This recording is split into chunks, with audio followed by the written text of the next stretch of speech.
Hey, welcome back, everybody. It's time again for another episode of CRM Radio. It's the voice of customer relationship management, a weekly show that tackles the ever-changing world of CRM with our host, Paul Petersen, a virtuoso in the field of CRM and a virtuoso in the knowledge base of the Beatles and rock and roll music in general here. Yeah, well, we won't talk about the Beatles today, but and I don't know about hitting the virtuoso notes. I'm more of an experimental. Are you more of a jazz player? You just kind of freeform, yeah. Freeform. There you go. All right. or Blink 182, or okay. Who are those? Yeah, no, I'm a much more structured music. I like good structure. So Mozart, the pop tunes. Oh, okay. Very, very structured stuff here. All right. Well, then we're going to give us a good structure today for our conversation with. Who'd you bring along? Well, So today we have Gene Marks, guest in the past, longtime colleague. Welcome, Gene. Hey, Paul. Great to speak with you. Thanks. You know, where I sit, we've just finished Halloween. It's amazing how many recipes there are for cooking a turkey, and that 18-pound bird is either going to take 3 hours or 7. I'm not sure yet, so we'll figure that out. But today, I saw Christmas things. I thought we'd jump past Christmas and get right to things that happen in New Year's, right? So I just thought we'd be ahead of the curve with Gene. Gene, you're a great guest because your commentary, your shows, you do this all year. You get audience feedback. So I thought we'd just riff a little bit on what happened in 2019 and take a look into the crystal ball and see what's happening in 2020. It makes a lot of sense. A lot happened this past year, and I think both you and I know there's a lot of cool technologies that are coming up that's going to affect a lot of people in your audience.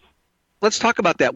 So what do you think was the big story? And of course, this is all related to either customer relationship management, but that customer relationship management is about selling and taking care of customers and marketing.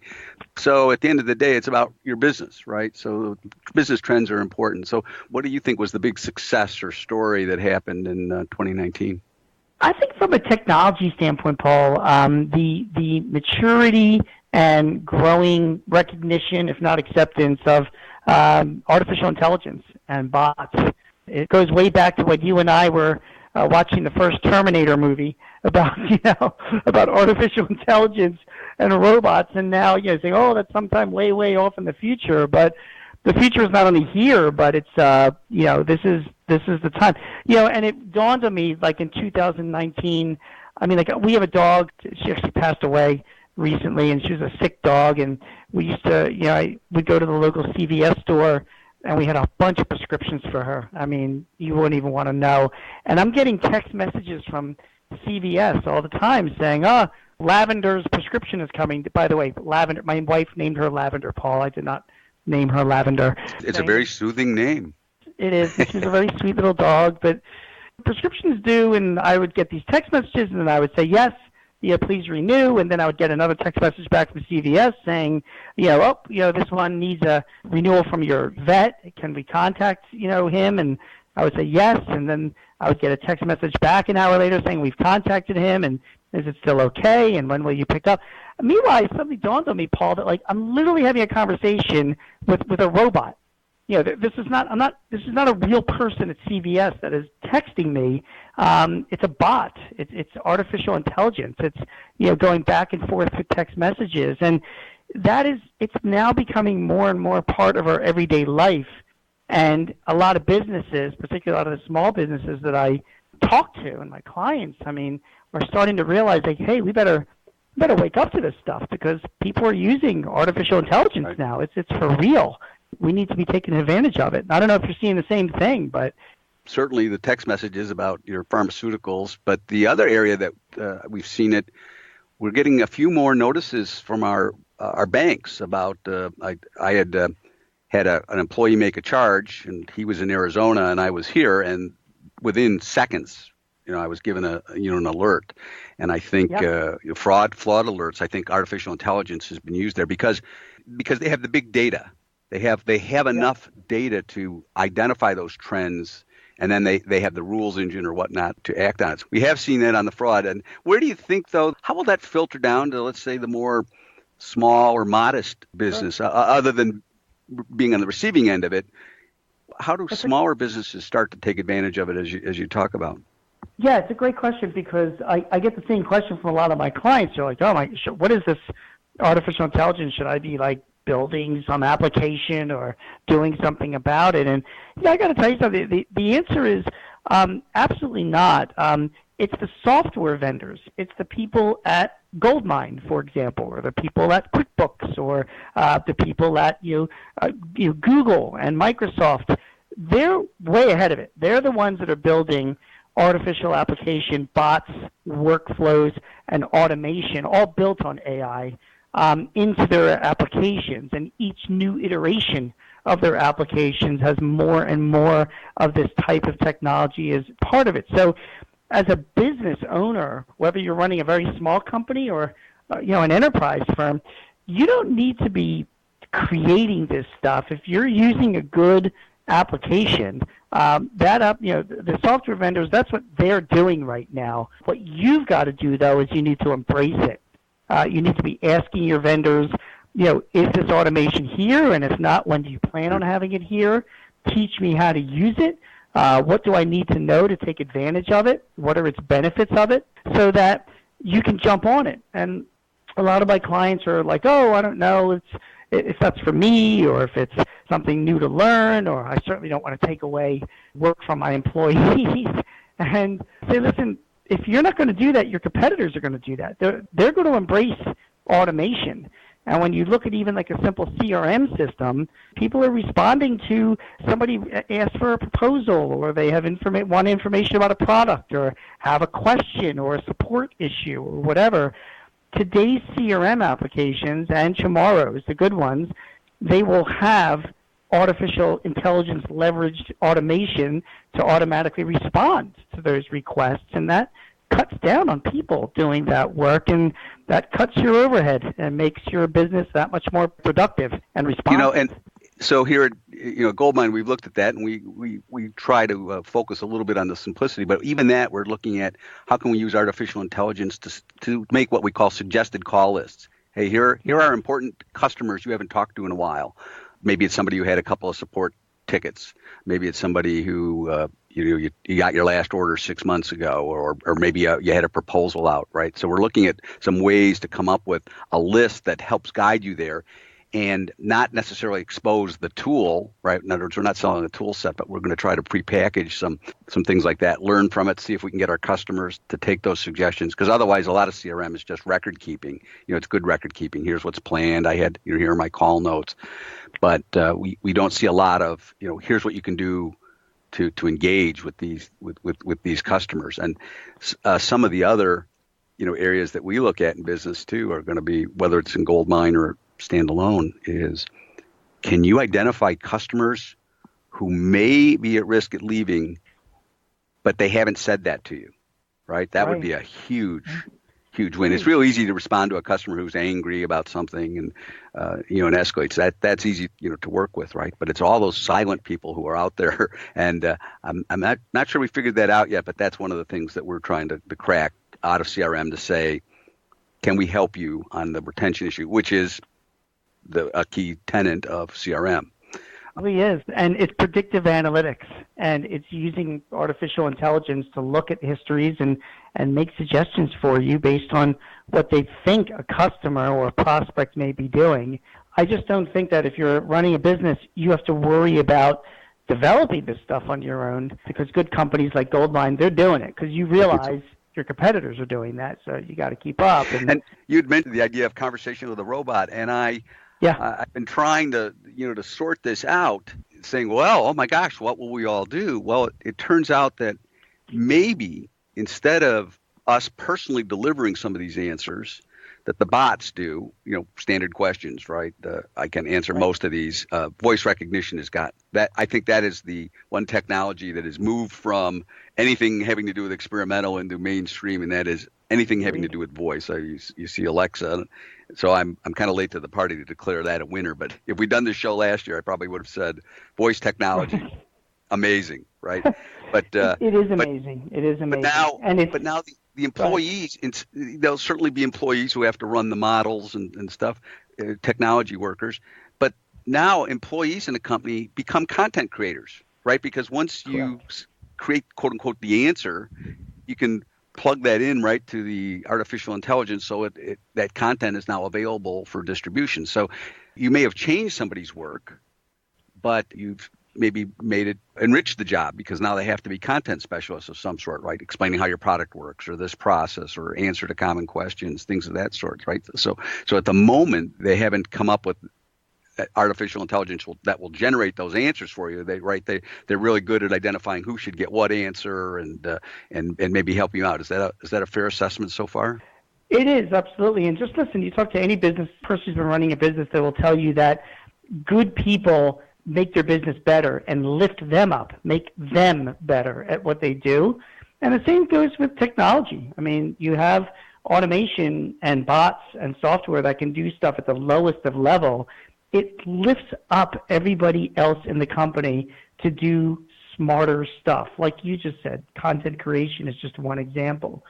So I'm not afraid of that. People get scared about all of the people and jobs that artificial intelligence is going to eliminate. And I think we kind of insult ourselves. We're better than that as human beings, and as the human race will always find other things to do and ways to continue to rise on top of technology to help us live better lives. So embrace it. Don't run away from it. And so in 2019, before we, after the break, we'll talk about 2020. But in 2019, what do you think was the biggest flop? Well, that's a good question. I think the biggest flop so far in 2019 has been self-driving vehicles. There has been so much hype about self-driving vehicles. All I see right now, I mean, Uber is basing its future on it. I am not seeing that technology living up to its expectation yet, and which doesn't surprise me, because God, I mean, all the things that need to be done to self-drive a car. But it just seems like all of the premise of self-driving vehicles have been pushed back quite a few years. There's still a ways to go. And if we were having this conversation in 2017, you would think by now everybody would be rushing around in self-driving cars. We're nowhere near that. Well, and many of them, like Uber and Lyft, have started to move into ancillary businesses such as food delivery and package delivery and things that they can control maybe a little bit tighter. I don't know if this was a flop of 2019, but it's certainly becoming one of my biggest rants, and that is surveys. Everybody in the world is being surveyed. And here's the deal. I don't expect an Amazon card, but you never get anything back saying, "Ooh, good idea, Paul," or you never, right? I don't get any seeming rewards like United. I don't get any miles for filling in the survey. Even when I go to my car dealer, the guy will say, "If you can't give me a 10, don't fill it in. Talk to me. I'll straighten it out," right? Because a 9 is bad news, in general, right? If you don't get full, and it's so unbelievable. So NPS, any thoughts on surveys before we go to break? You've actually I tell you something, Paul. Every time I talk with you, I learn something. You've given me a great idea of something to write about, because I could not agree with you more. And it almost seems like we've become such a survey culture, and it's so diluted what surveys, what they're supposed to accomplish, that it almost seems like it's not even worth doing surveys anymore. I feel the exact same way that you do. Gotcha. All right. Well, we're going to take a break, and then we'll come back and talk with Gene Marks about what he sees coming in 2020. We know you rely on your CRM system, and it's usually a love-hate relationship. Most CRM systems, well, let's face it, they're expensive. They're hard to understand. People don't use them properly. And you're probably paying for features that you don't even want. If that's your case, then maybe it's time to simplify. It's time to get more from your CRM. Why don't you go back to the original? Trust GoldMine. We helped pioneer the industry, after all. GoldMine CRM is, well, it's simple, it's affordable, and it's proven. If all those sound appealing to you, if you're just tired of the CRM headaches that you're getting from trying to implement something that's just too complicated, too expensive, and too much for you to figure out, then why not go back to the original? Visit GoldMine today, goldmine.com. Well, I got to tell you guys, the phone lines lit up when you said surveys. It certainly sent my blood boiling here. Oh, my gosh. After you call somebody, they want you to stay on the line to do a survey. Yeah.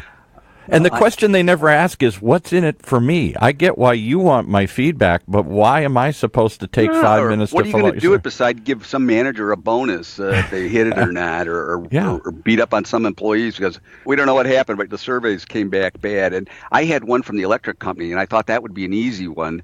Have you had reliable service, et cetera? It was 25 minutes of what my electric company, and what it ended up being mostly about was not service delivery. It was about how did the public perceive the electric company's persona in the marketplace. It was a huge PR thing. 25 minutes I sat through that. That was, oh my gosh, I was curious. Anyway, before we move on to 2020, Gene, I wanted to ask, you publish in LinkedIn articles, newsletters, television, interviews, things of that sort. What was the story that got the biggest response, good or bad? What was the one that really caught people's attention for you?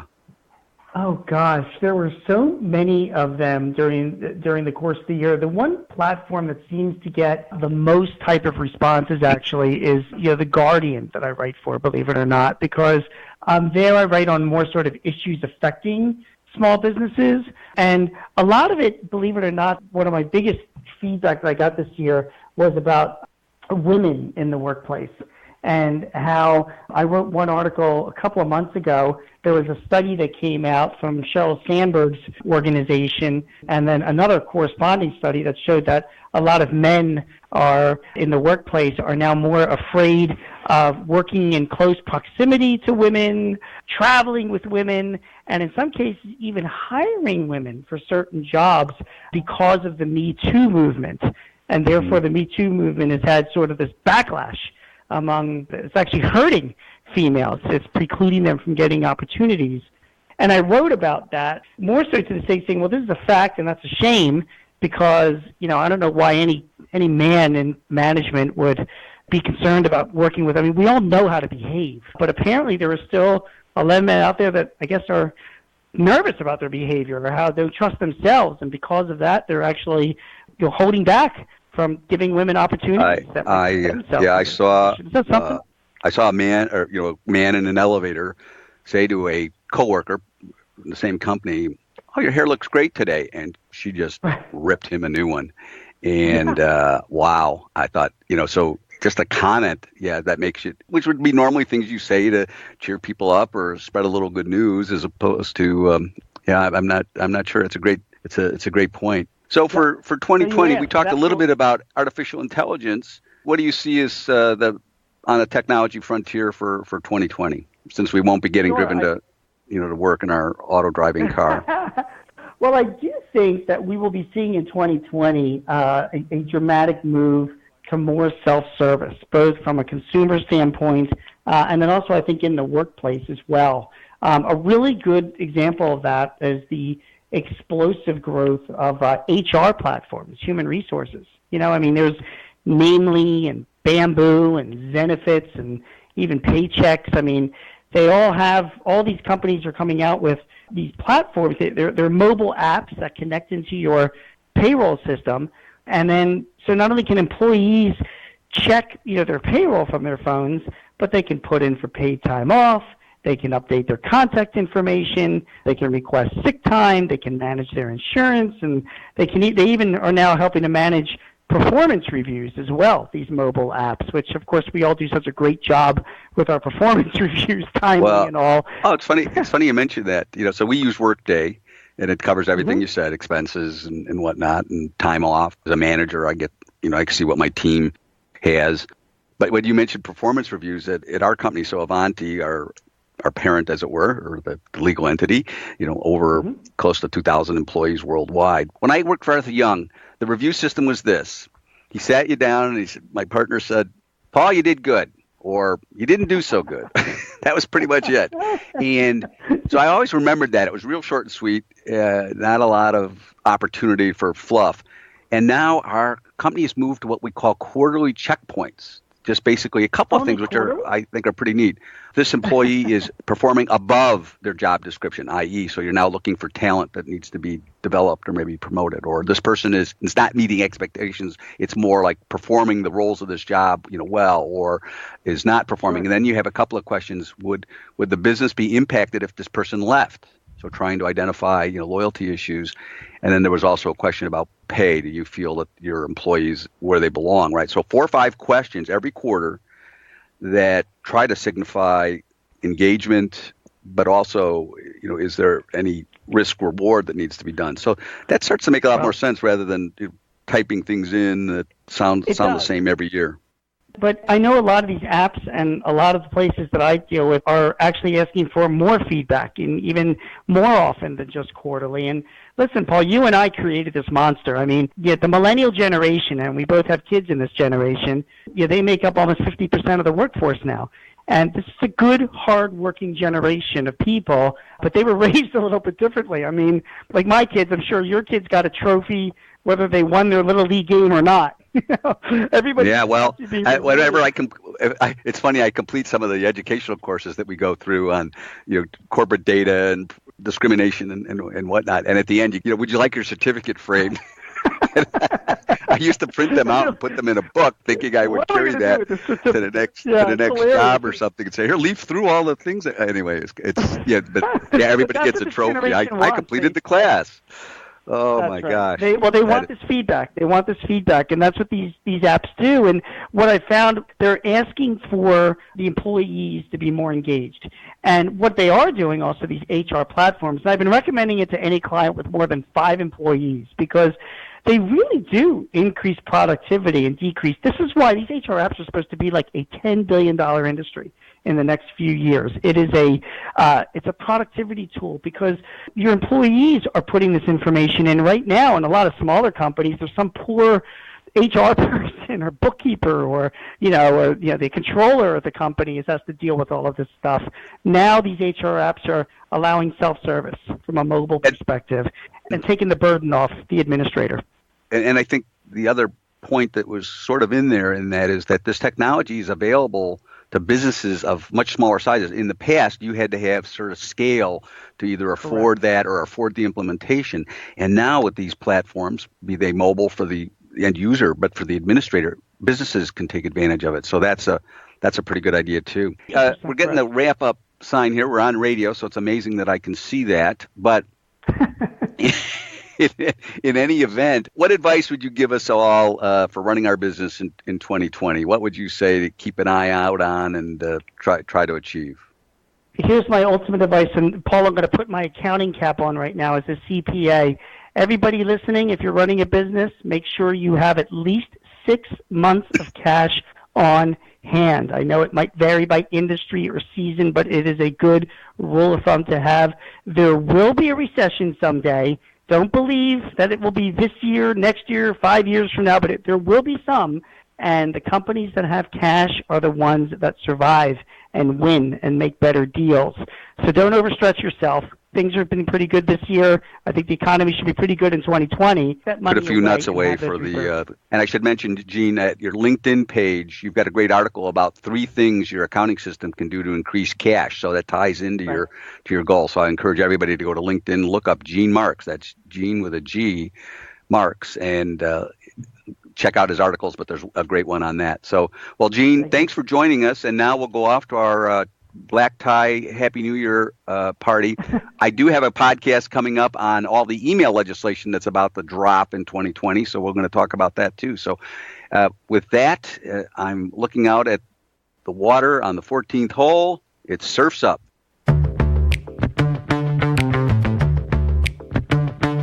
You've been listening to another episode of CRM Radio Today, right here on the Funnel Radio Network for at-work listeners like you.